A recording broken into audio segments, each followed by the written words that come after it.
Yeah, I just wanted to find a home for blockchain, a place where you can find and network with other Web3, enthusiasts, right? And this is why we created the center. And we look forward to getting to know each one of you and building a network and becoming a family. We start small and we'll take it from there. We have a bigger impact on sustainability than just trying to sell energy systems to users. Since that day, we've actually invested over $300 million in these energy infrastructure. Plan to invest a lot more in doing so, and we really like where we're at, and we do feel like we're making an impact on that. Your incentive to provide power is to be compensated for it.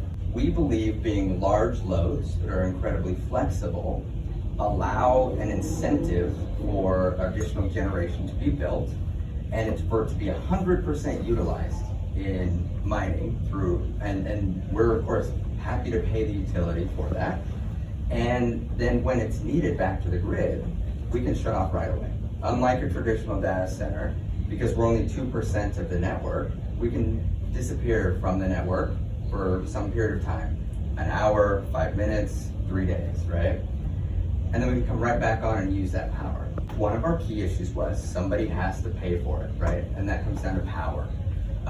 Somebody has to pay for the power lines to be maintained. Somebody has to pay for the transformers to be maintained.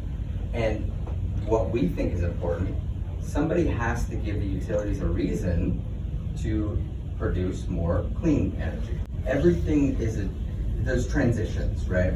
You can't walk into Kentucky and say, hey, all your coal plants have to go down and you have to replace it with something else. It doesn't work that way. We think that utilities like that need incentives to produce and slowly transition over time.